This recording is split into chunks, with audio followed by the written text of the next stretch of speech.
Chief justice Suryakant ने आज देश की लाज रख ली, देश का मस्तक ऊंचा कर दिया और एक एक देशवासी को आभार प्रकट करना चाहिए चीफ जस्टिस सूर्यकांत के प्रति। जो पीपल्स मूड है, जिसको कहते हैं justice has to be seen, उसको उन्होंने चरितार्थ कर दिया। एक ऐसा रेप केस जो पिछले कुछ दिनों से लगातार देश में बवाल मचाए हुए है, लोगों को न्याय व्यवस्था पर सवाल करने का बहुत जबरदस्त मौका मिल गया है, भरोसे में कमी आ रही थी। और एक और प्रकरण है अरावली का।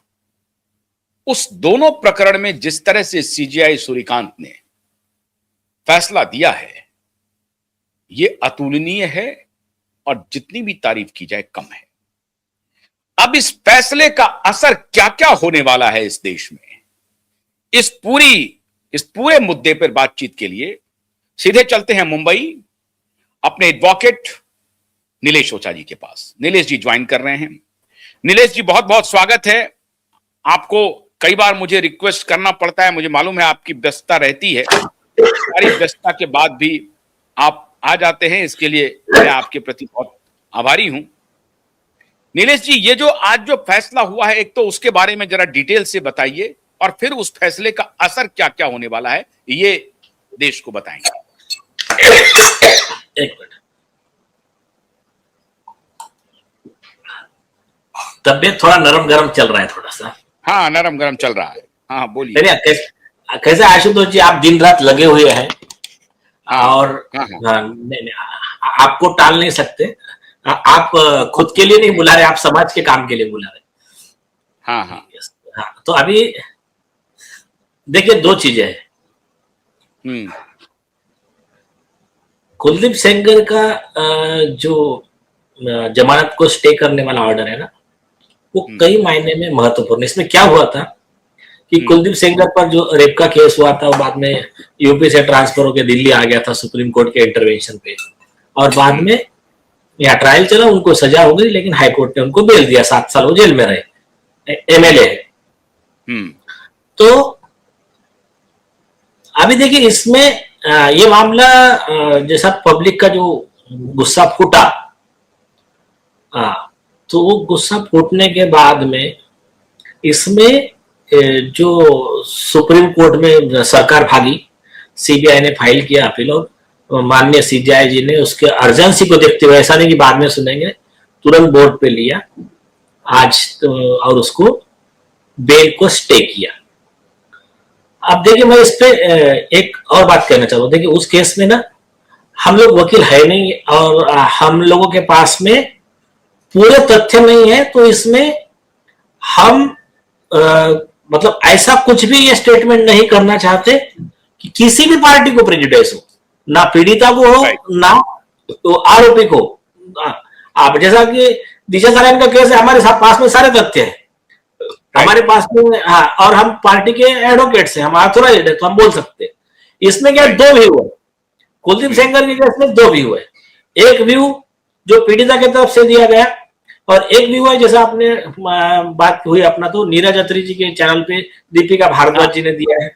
तो दोनों व्यू का मतलब अपने अपने जगह पे उसका यह है, हम दोनों का सम्मान करते हैं। जो भी फैसला देना है कोर्ट देगा, हम उस पर नहीं जाना चाहते।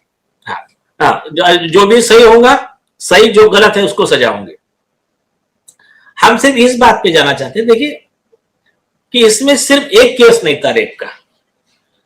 रेप के बाद में जो मतलब पीड़िता के साथ में जो और हमले वगैरह हुए है, उनकी आंटी, उनकी जो मौसी थी, जो भी थी आंटी, उनकी चाची या मौसी, और उनका वकील, और ये जिस गाड़ी में जाते वो गाड़ी को ही कुचल दिया।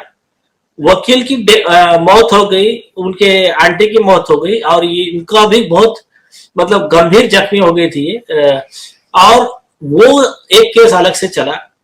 इनके पिताजी को पुलिस के हाथ से पिटवा के, इतना पिटवाया कि वो मर गए कस्टडी में। तो ये जो फैक्टर्स है ना, ये भी बहुत सीरियस फैक्टर है। तो प्राइमा फेसी ये केस ऐसा था कि नहीं, अभी नीलेश जी आपने जो अत्री जी का जिक्र किया, मैं समझता हूं कि वो अब रेप हुआ नहीं हुआ वो विषय तो सीबीआई इन्वेस्टिगेट कर रही है।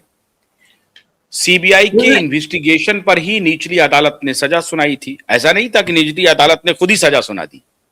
सीबीआई ने तथ्य रखे थे और उन तथ्यों के आधार पर सजा सुनाई गई थी। उन तथ्यों को चैलेंज किया जाना था अपील के लिए, लेकिन किया है अभी हुआ यह है कि एक तकनीक और जस्टिस काटजू का एक मैंने बयान देखा, वो कह रहे हैं कि पागलपना है, आप लोग चिल्ला रहे हैं, हल्ला कर रहे हैं, है अन्याय हो गया, जस्टिस बिक गया, जज ने पैसा खा लिया, ये है वो है, ये गलत बात है, ये है वो है, इस तरह से करे। उन्होंने कहा कि जो तकनीकी पक्ष है कि वो एमएलए जो है वो पब्लिक सर्वेंट नहीं है। कहां पे नहीं है? इंडियन पिनल कोड के डेफिनेशन में ऐसा कहता है। उसको आधार बना करके हाई कोर्ट ने इसको सस्पेंड किया है, क्योंकि ये जो सजा एग्रीवेट हुई है, ये एग्रीवेट तभी हो सकती है, सजा आजीवन कारावास में तब्दील हो सकती है जबकि वो पब्लिक सर्वेंट डिक्लेयर हो जाए। और वो एमएलए तो है लेकिन पब्लिक सर्वेंट नहीं है। मैं ये कह रहा हूं कि आप हर चीज में एक नेचुरल जस्टिस भी होता है, और जस्टिस काटजू ने कहा कि नहीं यही कानून है, इसी कानून के हम घेरे में रहेंगे। अच्छी बात है, कानून के घेरे में रहिए, लेकिन और कह रहा कि अगर इस कानून में तब्दीली करना चाहते हैं तो पार्लियामेंट चले जाइए। ये भी अच्छी बात है, पार्लियामेंट चले जाइए। मेरा कहना है कि वही एमएलए है, उसी के ऊपर रेप का चार्ज है। अब सही है गलत है ये तो अपील में शुरू होगा, देखा जाएगा, लेकिन एक तकनीकी पक्ष को आधार बना करके आप उसके बेल को सस्पेंड कर देते हैं। और हड़बड़ी क्या है साहब? 10 साल की सजा ऑलरेडी वो काट रहा है, तो आप बेल को सस्पेंड क्यों कर रहे हैं? ये सवाल है ना। और मैं समझता हूं इसी को संज्ञान में लिया है कोर्ट ने। हाँ, ये बात आपने सही की। हमारे माननीय सीजे सूर्यकांत जी ने और अदर जो 2 ऑनरेबल जजेस थे हमारे, justice Maheshwari and justice Augustine, जो भी एक है, एग्जैक्ट नाम मैं बताता हूं, तो ये इन्होंने सब ने स्पेसिफिक सवाल पूछा। तो उन्होंने कहा अरे वो तुम पॉक्सो का वो वाला जो है ना, आईपीसी की पब्लिक सर्वेंट की डेफिनेशन, उसको थोड़ा देर बाजू में रखो, बट रेप का चार्ज है ना ऑलरेडी। यस, तो रेप का तो इंडिपेंडेंट चार्ज है। रेप के चार्ज में पनिशमेंट 10 साल से उम्र कैद है, minimum 10 year, maximum life imprisonment. Yes, हाँ, तो फिर ये पॉक्सो रखा क्या नहीं रखा क्या, पब्लिक सर्वेंट है क्या नहीं है क्या, तो इससे कुछ फर्क नहीं पड़ता मेन ऑफेंस पे। यस, और कोर्ट ने कहा कि, और एक बात कहा कि दिल्ली हाई कोर्ट ने अपने ऑर्डर में ये कहा लिखा है, उन्होंने सिर्फ एक ही पॉइंट पे लिख दिया पॉक्सो पे, उन्होंने रेप के मुद्दे पे कुछ दिया ही नहीं है फाइंडिंग। तो ये जो है इस आधार पर हम स्टे कर रहे हैं।